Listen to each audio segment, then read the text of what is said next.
Yo, c'est Elliot. Là, j'ai besoin d'un petit café réconfortant parce que l'histoire du serpent hier, ça m'a secoué en vrai. Mais franchement, il était là quoi en fait. Quand j'ai bougé ce bâton pour décaler mon assise, il est parti de là à là et me regardait là. Donc moi j'ai pris ma hachette et je lui ai mis un coup, pas assez fort apparemment, et puis ça l'a juste blessé quoi. Puis après il y a eu l'histoire des termites. Donc pendant la nuit j'avais à la fois peur des serpents imaginaires qu'il y avait dans ma tête, j'avais aussi peur des termites, j'avais peur que la poutre se pète la gueule. À chaque fois que je pose le pied quelque part, je me dis, je sais que c'est psychologique, hein, mais je me dis putain ça se trouve il y a un serpent sous les feuilles quoi. Parce que se faire mordre ici là au milieu de rien, c'est vraiment pas drôle.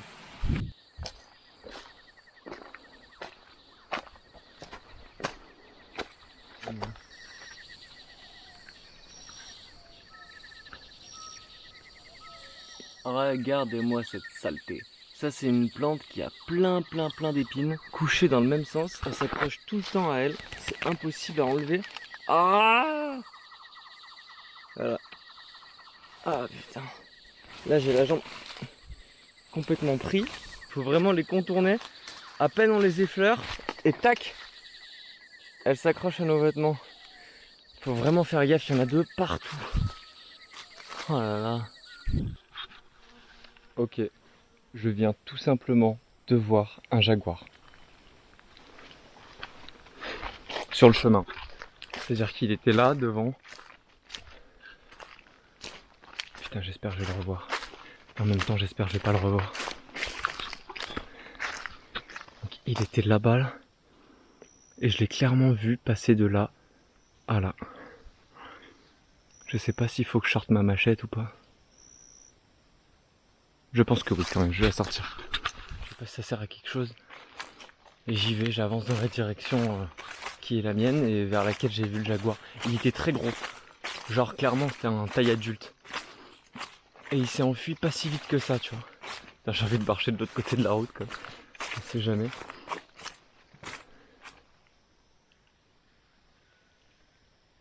Putain, j'espère que je vais le revoir et en même temps j'espère que je vais pas le revoir. Jaguar, es-tu là? S'il te plaît, ne me mords pas. J'ai tellement peur qu'il surgisse. Et il peut être dans les arbres aussi. Bon, je crois que je le reverrai plus. Ouh. Regardez, ça c'est les traces du jaguar. Là on voit clairement 1, 2, 3, 4 petites griffes. Et la patoune ici.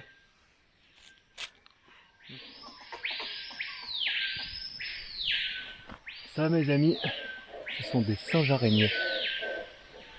Ouais, on m'avait prévenu que dès qu'ils traversent leur territoire, ils peuvent être pas très contents et te jeter des trucs dans la gueule. Ben voilà, tu vois. Oh mais ils cassent tout. C'est pas très Charlie ça les gars. Hein. Je dis que génétiquement, toi et moi, on est quasiment la même espèce en fait. Descends, on discute.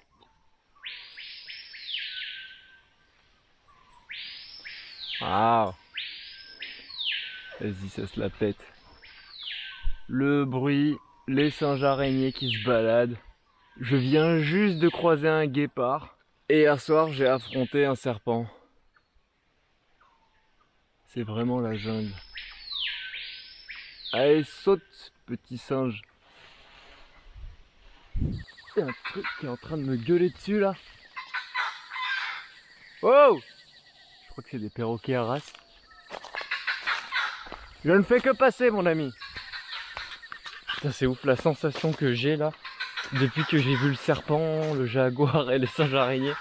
C'est que je me sens comme une toute petite merde au milieu d'un endroit qui n'est pas du tout mon milieu naturel. Et que bah il faut que je puisse avancer sans me faire mal. Putain, il y a encore des traces de jaguar. Hein. Là, avec les griffes. Là. Ma peur numéro 1, à la base, vraiment ma peur numéro 1, c'est de me perdre. Là, niveau orientation, franchement, la route elle est assez bien tracée. Des fois, je dois faire des détours. Mais avec le GPS, avec les petites rubalises, je m'en sors. Du coup, la deuxième crainte, c'est qu'il y a un truc qui me tombe sur la gueule. Des fois, je suis sur la route, là, je marche, et j'entends. Et là, je vois un énorme truc qui vient de tomber. Genre un tronc, quoi. Un petit bout de tronc. Et ça te tombe sur le coin de la gueule. Si t'es tout seul et qu'il n'y a personne pour te réanimer, bah, tu restes, je sais pas, quelques heures au sol, le temps que des fourmis te bouffent. Ou pire, le troisième truc qui me fait flipper, c'est les serpents. Là, je fais vraiment attention à où est-ce que je pose les pieds. Ce soir, je vais vraiment faire attention à où j'installe mon campement.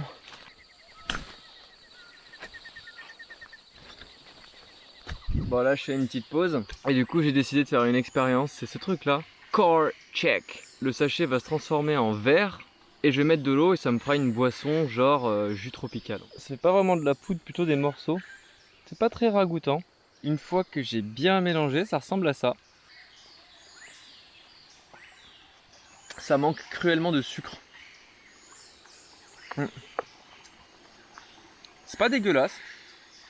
Mais vraiment ça manque de sucre. En même temps, je regarde les ingrédients, il n'y a que les trucs bien. Hein. Banane, ananas. C'est juste qu'ils ont séché le truc, quoi.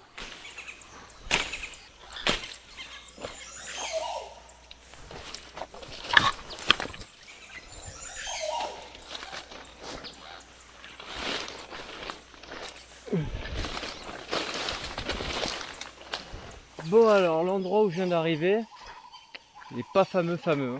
Là, il est 16h30, donc il est temps de monter le camp.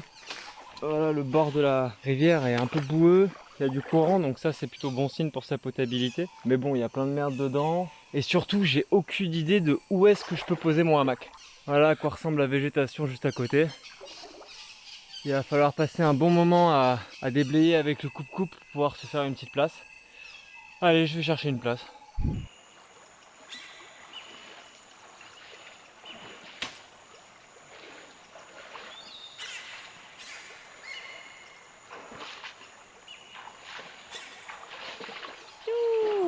Bon ben j'ai trouvé un endroit à peu près potable pour la nuit. Je vais me mettre entre cet arbre là et ces arbres là. Donc il va falloir enlever beaucoup de trucs. La salle de bain elle est juste de l'autre côté du chemin. Tac, je pourrais me laver ici. Et là-bas il y a un petit trou dans la canopée. J'espère avoir assez de réseau satellite pour que mes SMS partent. Allez, c'est parti pour l'installation. Ce soir je me couche tôt, mais tellement tôt. Voilà, j'ai bien tout déblayé. Là, il y a mon hamac. En dessous, le petit hamac d'appoint avec toutes mes affaires.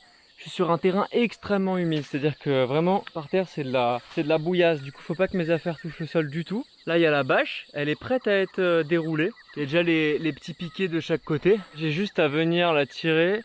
Tac, et la mettre. Normalement, tout est bon. Bah, j'ai plus qu'à me laver et à manger, à aller me coucher. Il est super tôt, mais je pense que je vais tomber comme une mouche. J'hésite même à faire un feu. Ça se trouve, je vais manger froid ce soir juste pour économiser une bougie aussi. J'en ai plus beaucoup.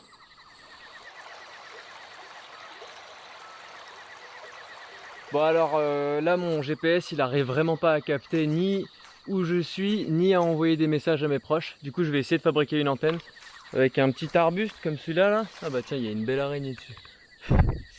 Je vais prendre ce truc-là. Je vais le couper.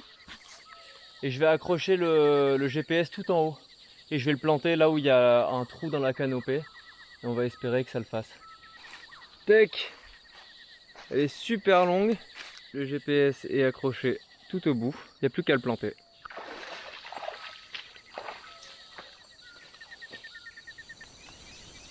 Ah bah ça capte tout de suite là.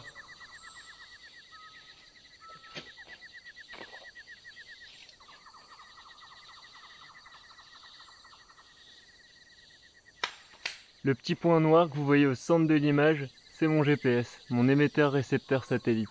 Et pour qu'il capte, j'ai planté tout en haut d'une longue perche que j'ai plantée dans la boue. Astucieux, n'est-ce pas? Alors là, je suis dans mon hamac, tout va très bien. Alors là, je me suis fait une petite plâtrée de l'espace. Il y a du couac, donc de la farine de manioc, des noodles, beaucoup d'huile d'olive, du sel, Tout ça j'ai bien mélangé, j'ai mis de l'eau froide dedans, parce que j'avais la flemme de faire du feu. Et franchement, franchement c'est pas mal. J'adore l'huile d'olive, ça charge la nourriture en calories. Et le sel j'en mets beaucoup, parce que j'en perds énormément dans la journée, vu que je transpire. Enfin bref, aujourd'hui c'était une journée éprouvante. J'ai vraiment eu du mal à marcher, c'était super dur. Je pense que c'est lié au fait que j'ai pas pris de petit déjeuner pour la première fois ce matin. Je pense que depuis le début vous entendez rien parce que j'ai mon doigt sur le micro. On verra.